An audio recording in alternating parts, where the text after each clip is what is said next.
तुम्हाला जर नॉनव्हेज आवडत असेल तर आजची रेसिपी खास तुमच्यासाठीच आहे. हाय हॅलो नमस्कार, मी मधुरा सावजी किचन मध्ये तुम्हा सर्वांचं अगदी मनापासून स्वागत. तर आज आपण मस्त झणझणीत आणि तर्रीदार खूर कसे बनवायचे तेच बघणार आहोत. तेही अगदी सावजी पद्धतीने कसे करायचे तेच मी आज तुम्हाला सांगणार आहे.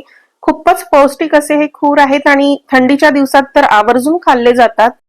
संपूर्ण जगभर फेमस असलेली ही सावजीची रेसिपी आहे. याची चव तर फारच जबरदस्त आहे. तुम्हाला 100% आवडेलच आणि 2 चपात्या तुम्ही नक्कीच जास्त खाल एवढी याची चव भारी आहे. दिसायलाही अगदी टेम्पटिंग दिसत आहे. तुम्हाला जर सावजीच्या रेसिपीज बघायला आवडत असेल तर माझ्या रेसिपी आवर्जून बघत चला, कारण मी स्वतः सावजी आहे. रेसिपी एकदम सोपी आहे, त्यासाठी व्हिडिओ शेवटपर्यंत बघा. पण त्याआधी जर तुम्ही माझ्या चॅनलला सबस्क्राईब केलं नसेल किंवा माझ्या चॅनलवर नवीन असाल तर पटकन चॅनलला सबस्क्राईब करा आणि खाली दिलेल्या बेल आयकॉनवरही क्लिक करा. चला तर मग आता वेळ न घालवता पटकन रेसिपीला सुरुवात करूया.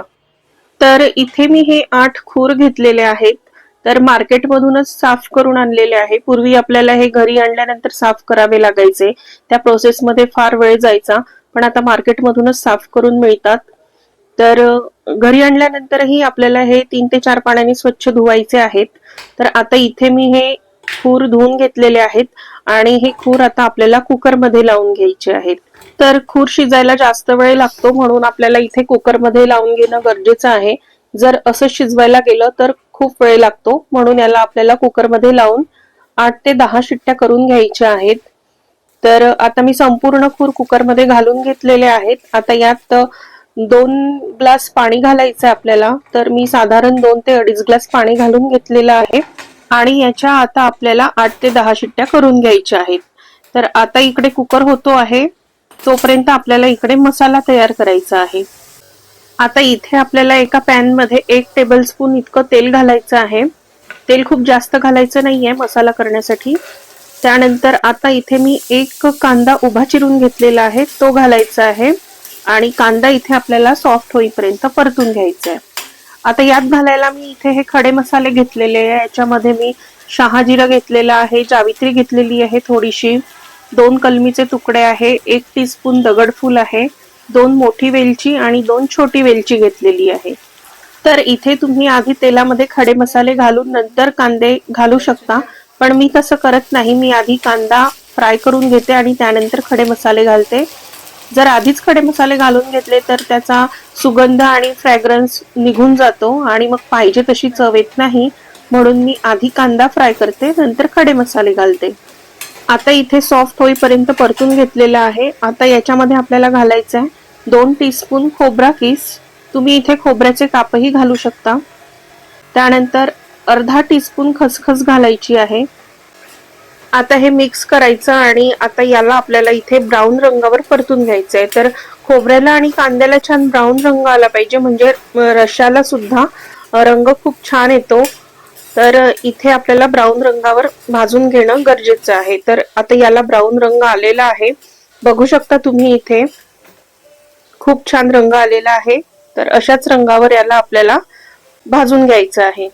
आता आपल्याला यात घालायचे आहेत खडे मसाले आणि खडे मसाले घातल्यानंतरही आपल्याला हे 1-2 मिनिट परतून घ्यायचं आहे, म्हणजे अजून हा मसाला डार्क ब्राऊन रंगावर परतला जाईल. तर आता इथे खडे मसाले घातल्यानंतर 1-2 मिनिट मी याला परतून घेतलेला आहे. आता इथे मसाला आपला तयार झालेला आहे. आता हा थंड होऊ द्यायचा आणि त्यानंतर मिक्सर मधून याला आपल्याला बारीक करायचं आहे. तर आता मी इथे गॅस बंद केलेला आहे. आता हा मसाला आपल्याला मिक्सर मध्ये घालायचा आहे आणि याला थंड झाल्यानंतर बारीक करायचा आहे. तर आता मी इथे हा मसाला बारीक करून घेतलेला आहे. थोडंसं पाणी घालून मी याला बारीक केलेला आहे आणि खूप छान अशी स्मूथ पेस्ट तयार झालेली आहे आणि या मसाल्याला रंग सुद्धा खूप छान आलेला आहे.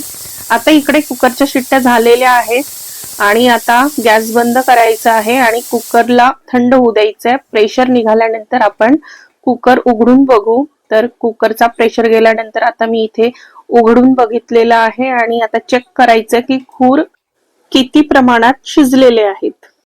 तर तुम्ही इथे बघू शकता की खूर इथे 80 to 90% कुक झालेले आहेत, सॉफ्ट झालेले आहेत बरेच.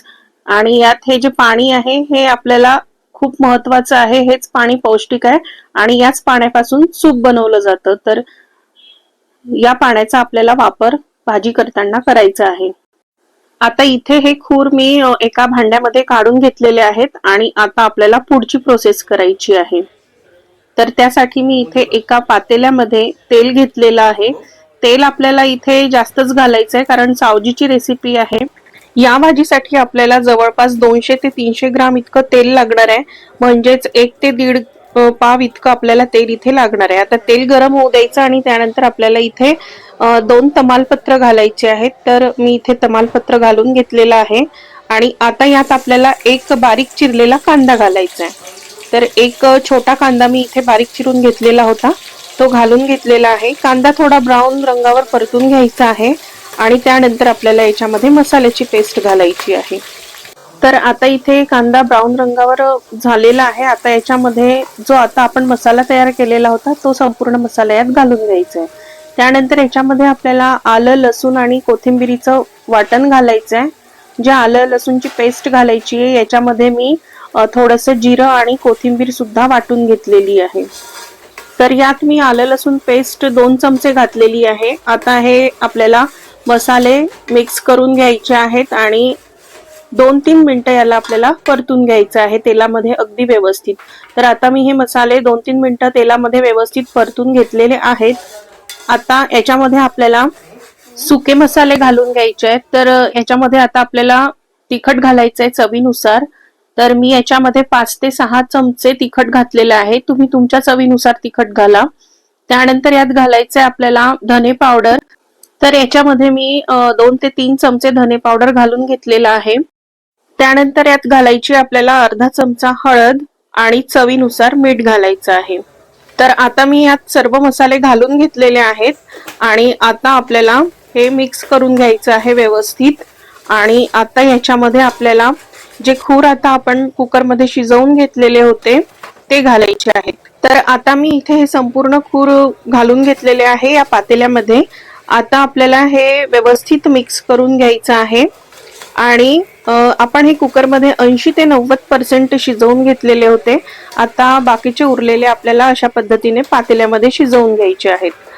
तर आता हे व्यवस्थित मिक्स करून घ्यायचं आणि पाणी न घालता आपल्याला असंच 4 ते 5 मिनिटं याला शिजू द्यायचं आहे. तर आता मी याला इथे साधारण 5 मिनिटं झाकण घालून शिजवून घेतलेलं आहे आणि मध्ये मध्ये चेक सुद्धा केलेला आहे. तुम्ही बघू शकता इथे याला रंग खूप मस्त आलेला आहे. खूप छान टेम्पटिंग असं दिसत आहे. आता यात आपल्याला घालायचं आहे पाणी. तर एकदा याला अशा पद्धतीने खालीवर करायचं, याला मिक्स करून घ्यायचं आणि नंतर यात आपल्याला पाणी घालायचं आहे. तर हे जे आपण खूर शिजवून घेतले तेच कुकरचं पाणी आपल्याला यात वापरायचं आहे. तर हे पाणी मी पूर्ण घालणार नाहीये, अर्ध घालणार आहे आणि अर्ध ठेवणार आहे. तर अर्ध जे पाणी आहे त्याचं मी सूप बनवणार आहे आणि त्याची सुद्धा रेसिपी मी तुमच्यासोबत शेअर करणार आहे नेक्स्ट व्हिडिओमध्ये.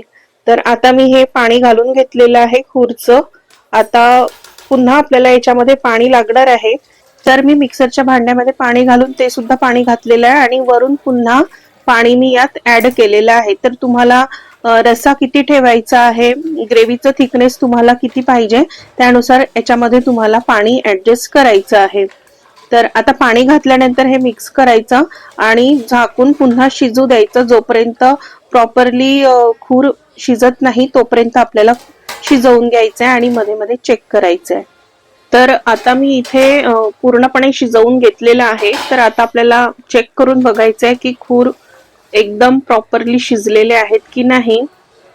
तर तुम्ही इथे बघू शकता की खूर अगदी मस्त शिजलेले आहेत. ते इझिली तुटत आहे, याचा अर्थ इथे आपले खूर अगदी व्यवस्थित शिजलेले आहेत.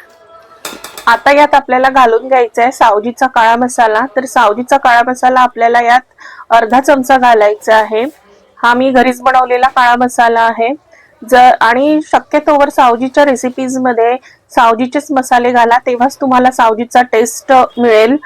जर तुम्ही तुमच्या ठेवणीतले घरगुती वापरातले जर मसाले घातले तर पाहिजे तसा टेस्ट येणार नाही. म्हणून सावजीच्या रेसिपीज मध्ये सावजीचेच मसाले वापरा असं मी तुम्हाला सजेस्ट करेन. आता काळा मसाला घालून झाल्यानंतर आपल्याला पुन्हा याला अर्धा ते 1 मिनिट झाकण घालून शिजू द्यायचं आहे. आता इथे मी काळा मसाला घातल्यानंतर अर्धा ते 1 मिनिट शिजवून घेतलेला आहे आणि आता गॅस बंद केलेला आहे। आता याच्यावर घालून घ्यायची आहे कोथिंबीर। तर हे खूर चिकट असतात आणि शिजल्यानंतर याचा रसा अजूनच घट्ट होत जातो, म्हणूनच यात जास्त मसाले घातले नाही तरीही या भाजीची चव एक नंबर अशी लागते। तर तुम्ही इथे बघू शकता की भाजीला रंग खूप छान आलेला आहे, भाजीवर तर्री सुद्धा खूप छान आलेली आहे आणि घरभर पूर्ण सुवास दरवळलेला आहे या खूरचा। तर तुम्ही या पद्धतीने नक्की करून बघा, तुम्हाला नक्कीच आवडेल।